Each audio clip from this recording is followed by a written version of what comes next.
This is the RamanaMaharshi satsang. I'm reading and reviewing the Ashtavakra Gita. Listen, reflect, and deeply meditate. Know yourself. Welcome. I'm Richard Clarke. I'm not a guru or a teacher. Ramana's teachings of non-duality is deep and profound, and I want to share it. I'm reading and commenting on the Ashtavakra Gita, an important text of Advaita. Today, chapter 18, verses 49 through 52. The sage does whatever appears to be done without thinking of good or bad. His actions are those of a child. Depending on nothing, one finds happiness. Depending on nothing, one attains the supreme. Depending on nothing, one passes through tranquility to oneself. When one realizes he is neither the actor nor the one who watches, the mind storm is stilled. The actions of the sage, free of pretense and motive, shine like clear light. Not so those of the deluded seeker who affects a peaceful demeanor while remaining firmly attached. So let's go through these verses, looking deeply within. 1849. The sage does whatever appears to be done without thinking of good or bad. His actions are those of a child. This verse points to the spontaneous and innocent nature of action when the mind is free from judgment or ownership. A sage, rooted in the self, does not divide life into right and wrong, gain and loss. Actions arise naturally without mental calculation, just as a child acts from simplicity and presence. The sage responds to life without ego, control, or attachment to outcome. You're not being encouraged to act carelessly, but to be empty of personal agenda. In this way, actions become light and clean, untouched by pride or guilt. This is not immaturity, but deep maturity beyond duality. Ashtavakra gives you a gentle invitation to notice how often your actions are shaped by self-judgment, inner commentary, or imagined outcomes. When you're centered in the self, the usual doubt of, am I doing the right thing, falls away. You begin to trust the natural movement of life. A sage does not check every action against a middle list of virtues or flaws. Instead, there is a quiet trust in the moment itself. You can begin to notice how much effort is spent trying to be good or avoid being wrong.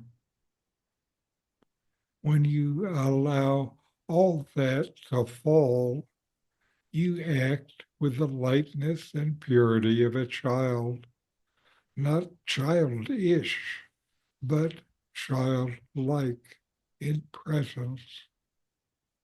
That's real innocence, the absence of self-importance.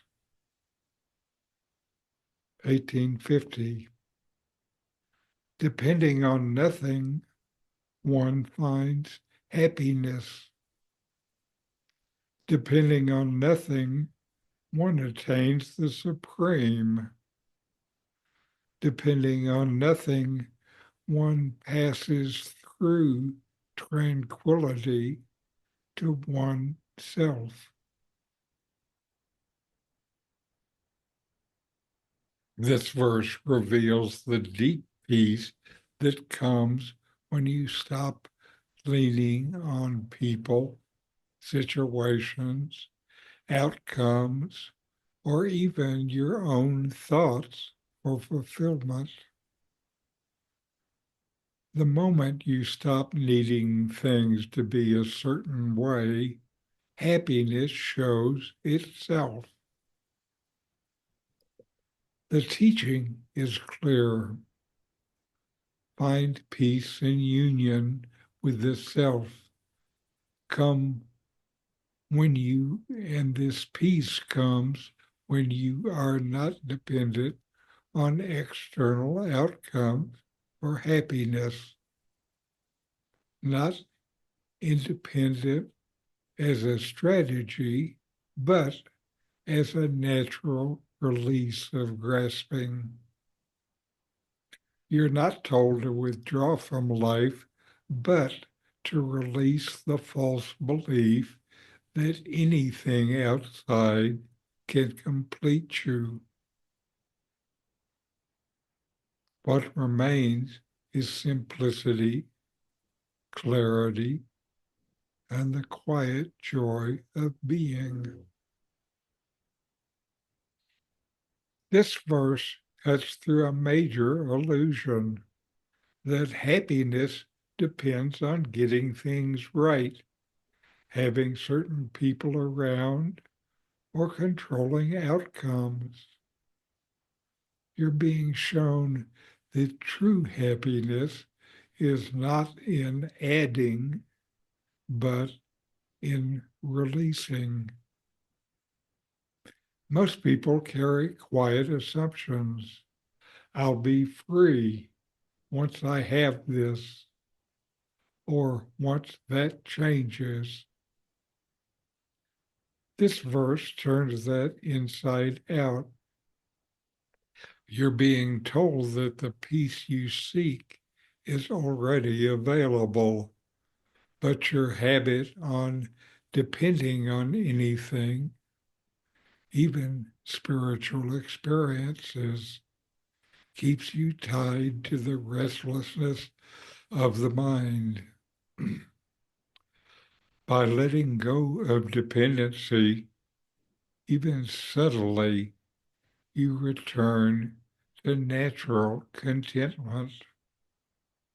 It's not about avoiding relationships or giving up material life. It is about inner freedom, where your peace no longer hinges on anything that comes and goes. 1851. When one realizes he is neither the actor nor the one who watches, the mind storm is stilled. This verse speaks to a direct shift in identity when you know that you're not the one doing the activity and not even the one observing. The whole restless movement of thought begins to quiet.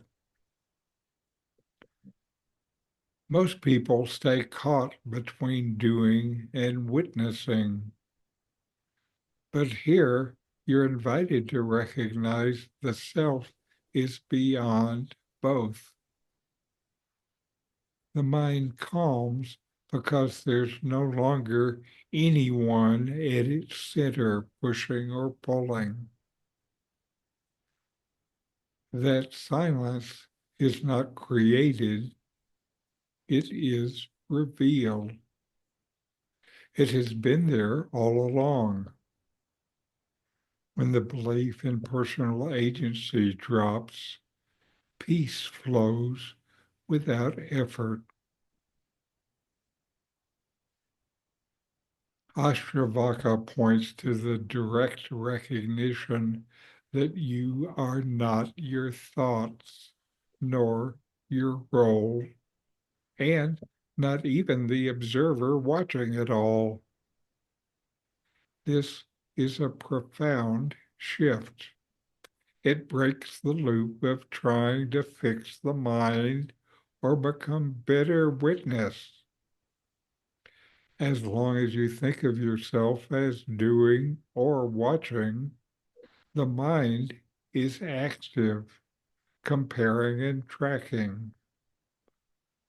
But when you sense yourself as the formless presence behind it all, beyond involvement, the mind begins to lose its grip. This is not something you achieve, it's something you know. It may arise quietly in meditation or in a simple moment of stillness. You can start to taste the peace that was never disturbed, only overlooked. 1852. The actions of the sage, free of pretense and motive, shine like clear light. Not so those of a deluded seeker who affects a peaceful demeanor while remaining firmly attached. This verse distinguishes between true realization and the appearance of it. The sage is inwardly free, so actions are pure, not because they fit an ideal, but because they come from emptiness of ego and mind. There's no image to protect, no agenda to fulfill. In contrast, a seeker may appear calm and spiritual, but underneath still clings to the ego. Pretending to be peaceful is not the same as being at peace. This is not a judgment, but an invitation to be honest with yourself and stop performing. Only authenticity shines like a clear light. Ashtavakra speaks directly to the spiritual ego, the part that wants to appear awakened, wise, or calm, while secretly chasing validation, control, or specialness. You might notice how easy it is to perform serenity while reacting inside. The sage is trying to be anything. That freedom from performance makes even simple gestures glow with authenticity. The more you let go of the need to look peaceful or enlightened, the more natural is the peace which actually arises. You don't need to pretend. When attachment falls away, what's left is clear light. Your natural state, not a pose. The verse encourages you to be honest, transparent, and unguarded. That's where the real radiance comes from.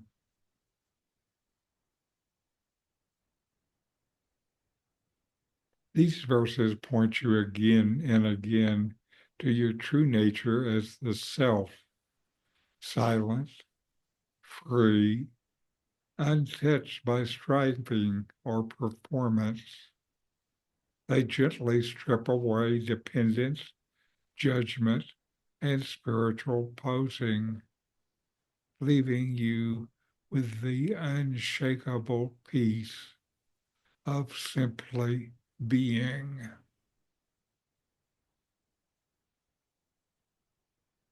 And now we have a discourse from Nome, Silent Knowledge.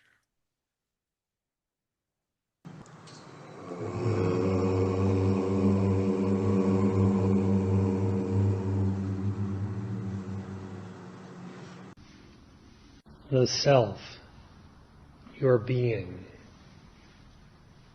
is innately egoless. There is, in truth, not even a trace of the possibility of a separate individuality and its consequent differentiation.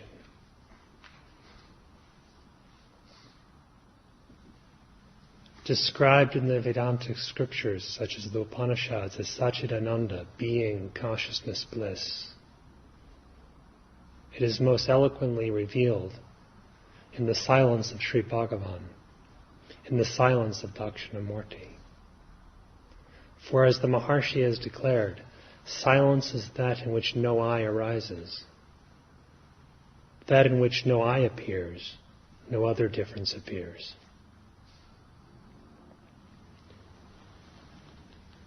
Only if there is the notion of I will there be the notion of this.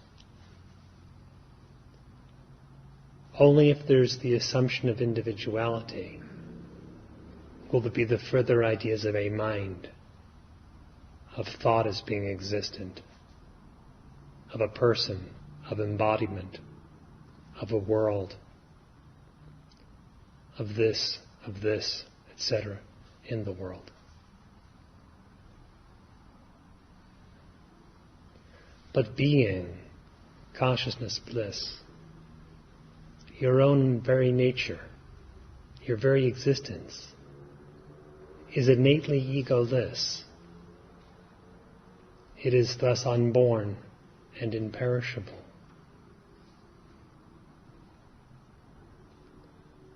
That which is innate is always so. The real ever is, the unreal never comes to be.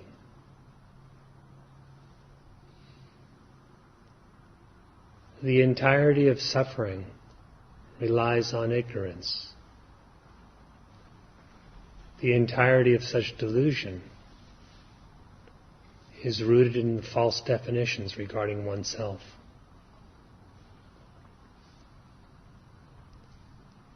The primal wrong definition is the idea of I, just the supposition of existing as an individual.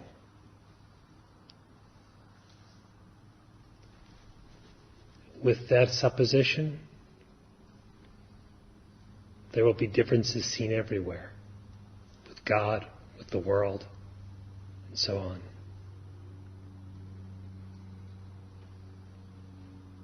Without that I, where are the differences? For whom?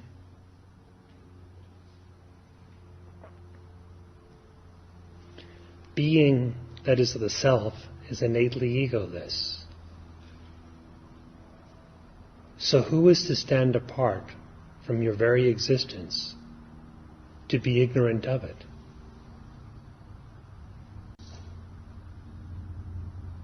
Similarly, who is to stand apart to know it?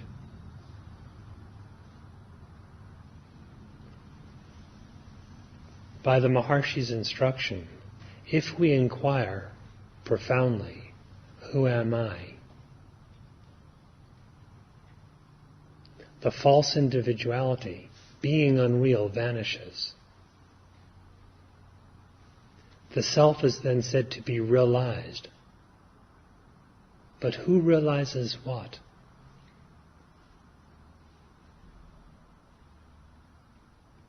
Delusion has become impossible, but it never really was possible.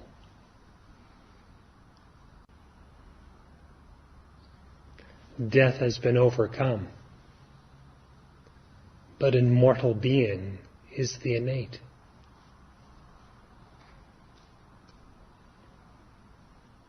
The mind has been dissolved,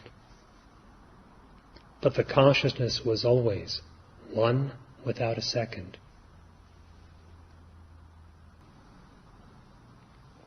Suffering has been abolished, but the bliss of the innate is the perfect fullness, which knows neither cause nor condition.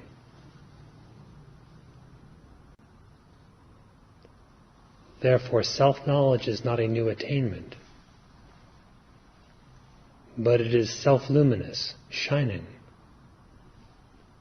when ignorance, consisting of misidentification, is destroyed.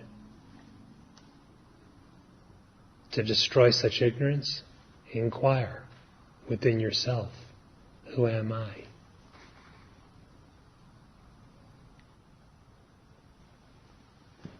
Your own self exists, but not as an object, thus without birth and death. This being is simultaneously consciousness. It is already beyond thought and perception.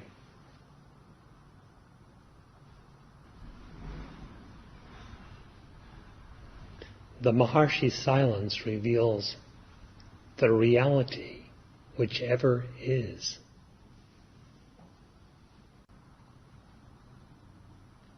In that there can be no question of the unreal, something other, something else.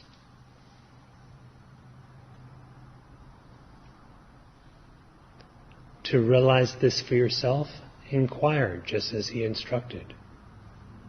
Find out your own nature.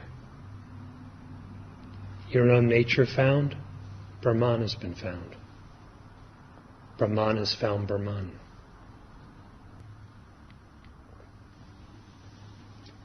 Discern that within you, which is neither perceived nor conceived. Not a perceiver, not a conceiver. Not this, or something objective. Not I, some supposed entity. Discern that within yourself which is ever existent, of the nature of undivided consciousness, of the nature of uncaused bliss, that which has no beginning and no end, which is utterly non-dependent, unattached to anything.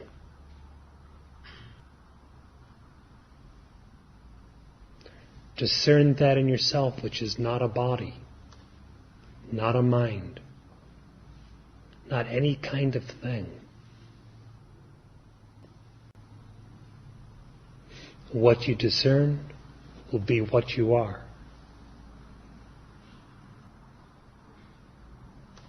And that no words, no thoughts can describe or grasp. They all turn back, unable to grasp.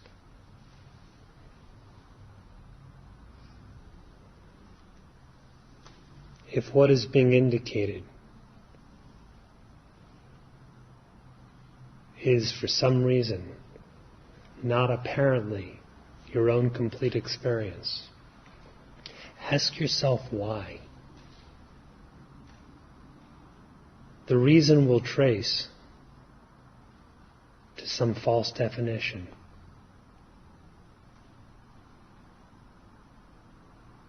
The definition will always be rooted in I. Who am I? Inquire, and thus put to an end all of the imagined bondage. And now we'll take a few minutes and inquire ourselves. You exist. Notice that you exist, and you know that you exist.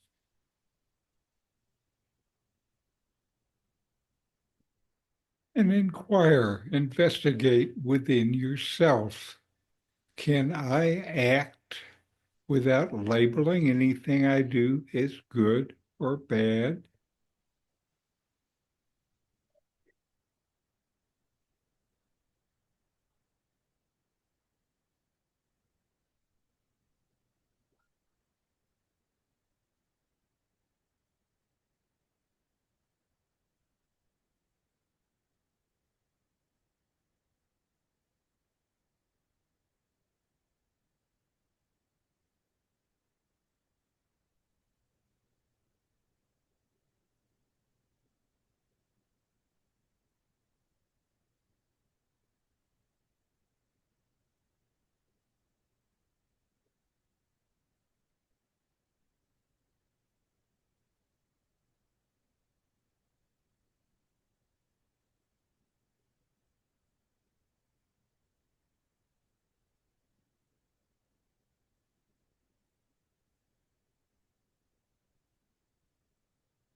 Who am I when I stop depending on anything at all?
Who am I if I am not the doer or the observer?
What would it feel like to move through life with no hidden motives?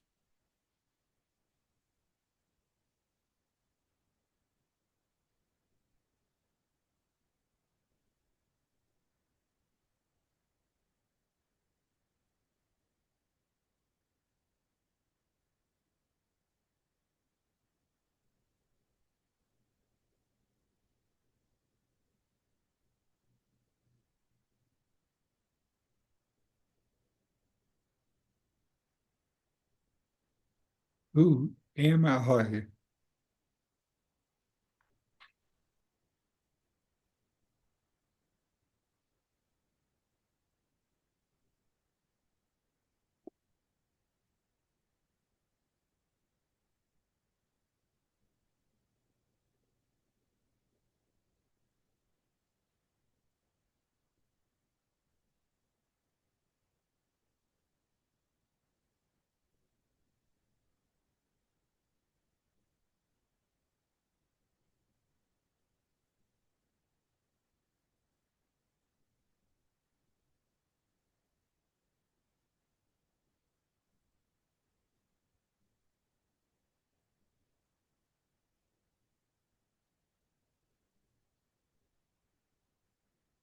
What am I?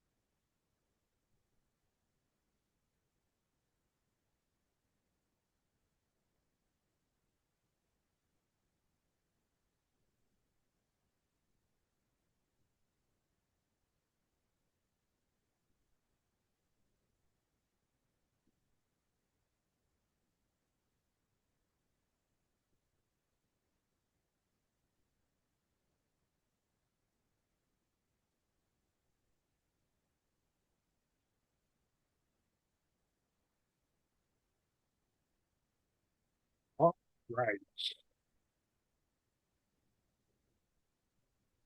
And we'll close with our chant. Om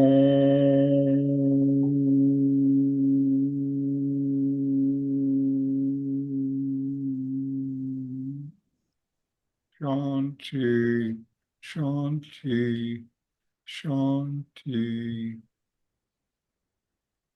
Om, peace, peace, peace.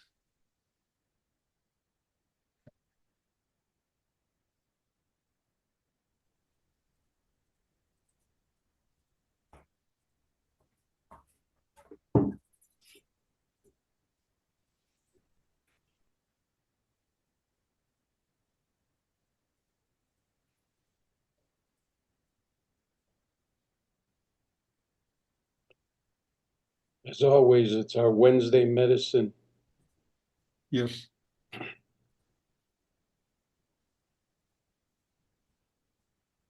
Well, I enjoy these sessions a lot. Wonderful. Wonderful. I also enjoy our electronic companionship. Yeah. Mm-hmm. So namaste, and we'll see you next week. Thank you. Thank you, Richard.